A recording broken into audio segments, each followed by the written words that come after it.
Today will be start constant motion. Constant means connected motion. Clear? तो यहाँ पे हम constant motion को 4 पार्ट में डिस्कस करेंगे. First part general constant motion, second part pulley constant motion, third part wedge constant motion and fourth part pulley and wedge constant motion. यानी पुली का और वेज का जो कॉम्बिनेशन मोशन होगा उसको डिस्कस करेंगे. ठीक है, तो फर्स्ट स्टार्ट करते हैं हम general constraint motion. General constraint motion जो है वो बेस्ड है स्ट्रिंग पर.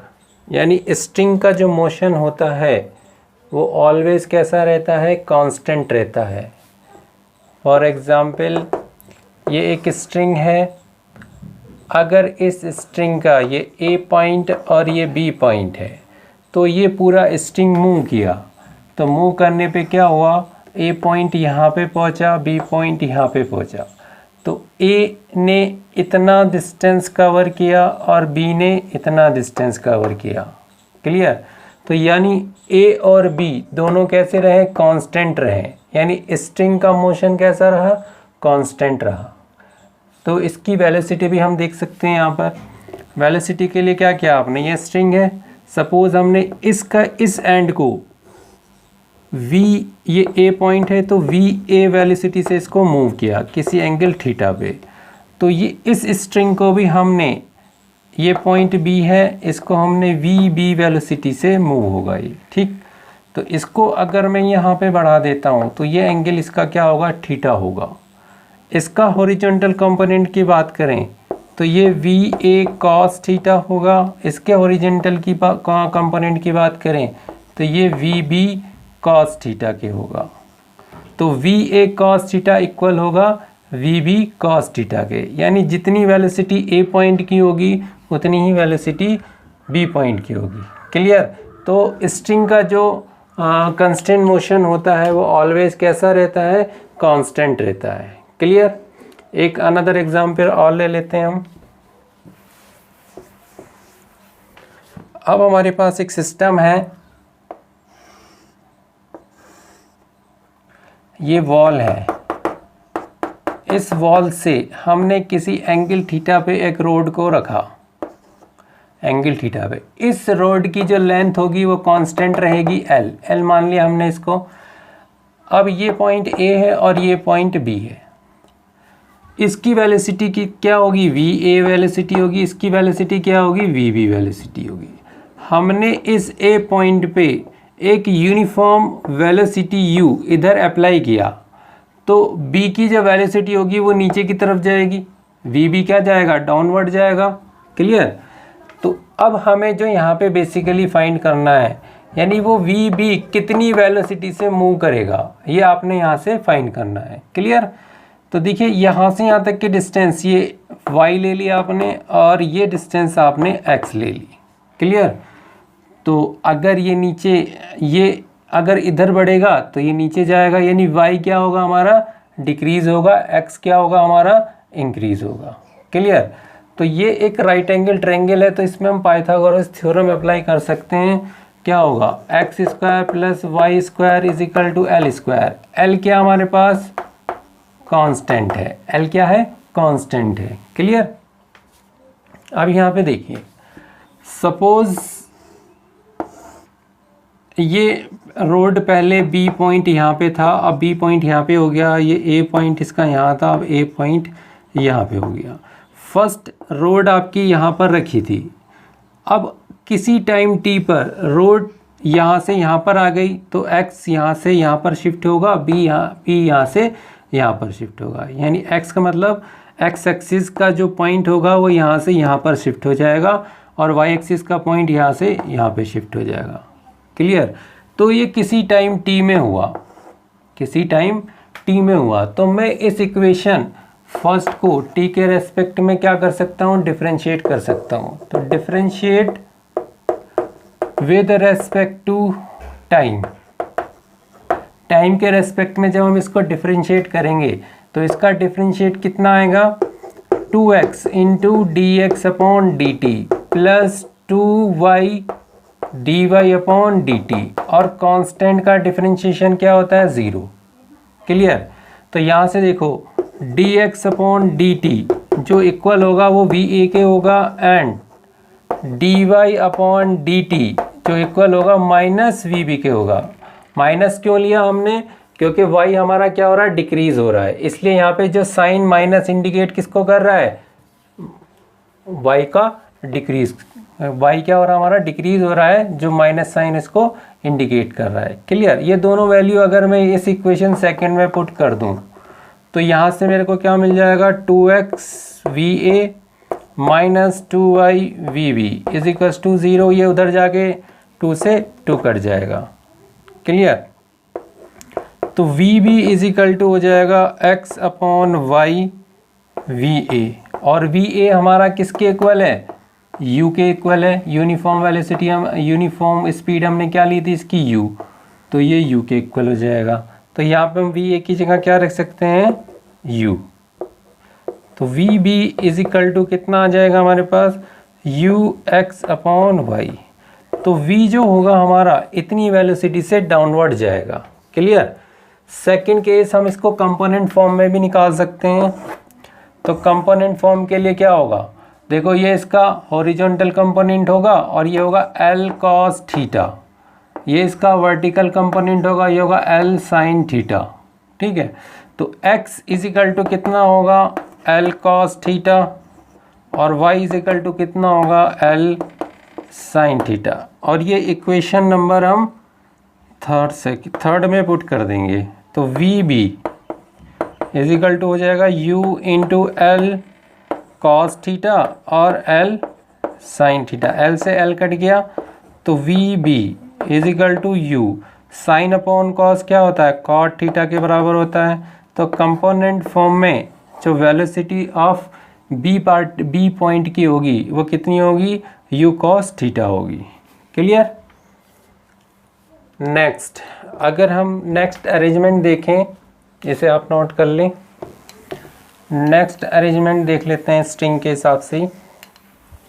नेक्स्ट अरेंजमेंट क्या है हमारा, यहाँ पर एक पुली लगी हुई है और इस पुली से यहाँ पे कोई भी मास है और इसका मास है स्मॉल m, और एक मास आपका यहाँ पे अटैच है और इस मास का ये कैपिटल मास है। इसकी वेलोसिटी आपने क्या ले ली, vb ले ली, और इसकी वेलोसिटी आपने क्या ले ली, va ले ली। क्लियर।